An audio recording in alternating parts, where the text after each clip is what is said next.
right? There's touching involved. The kids look up to their coaches. There's power dynamics. That's why I say it is potentially a breeding ground for sexual violence and a very scary prospect for parents and everybody who's involved, especially children who have harm done to them. And how nervous are you guys when you hire and bring someone into your fold, when you have a business and you have so many young girls who are there? Are you concerned? And do you do, obviously you do background checks, that's a dumb question, but are you concerned when you bring someone in and even if they're clean?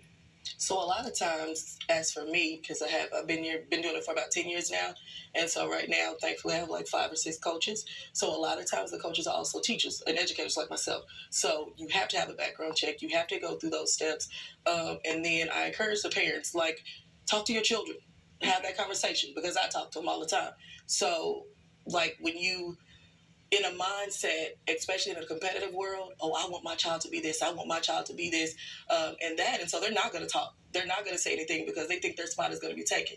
But if you have that open conversation with them and say, hey, if you're feeling uncomfortable, if someone is touching you in a certain way that you don't like, you need to say something. And it's okay. Pull me to the side. And we had that conversation. And child, that's a very important point. The kids know this is important, not just to them, but their parents.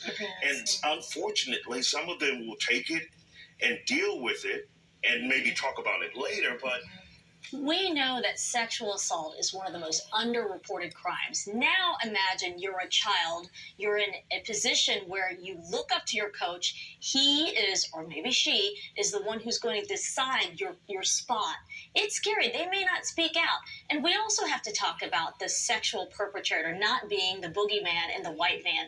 These are entrusted coaches in positions of respect and power. We've seen it in the U.S. Gymnastics League and the scandal with Larry Nassar and all those gymnasts.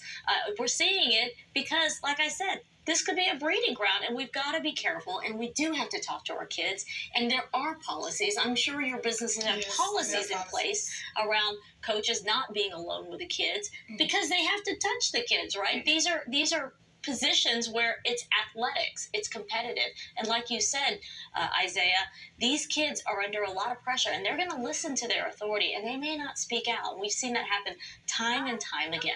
I think it's important for the staff to get the proper training and for the staff to have open communication with the parents and the cheerleaders as well. Once there's a lot of touching, like you said. We have to show them examples, pick them up.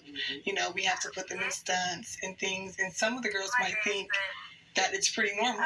It's okay at the time, not realizing that this is not appropriate.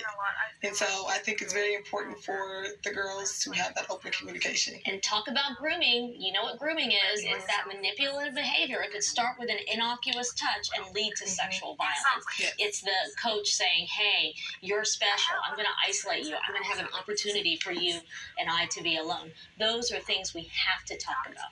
And how are you guys keeping your eyes on your employees when it comes to this situation? They're not looking at y'all right now. They will look at y'all. But you're keeping your eyes open for this. Mm-hmm. Absolutely. One, you have to have trusted coaches that a lot of times they have children of their own. The kids, I teach every last student in my classroom and in the cheer room, at the gym, open your mouth and say something. Mm-hmm. Okay, and I'm looking at you. Oh, you have something to say to me? Come on over here. Let's have that conversation. And to be honest, I think the trainings that we do have for USASF and different things like that, it's all online. Mm-hmm. The preference would be to sit a coach in a room in a facility and really go over, this is what good touching looks like. This is what bad touching looks like. You know what I'm saying? So other coaches can identify, because the other coaches out there can be intimidated as well. Right. Yeah. We want to thank you guys for joining us here on The Factor Uncensored. Still ahead, a question for parents.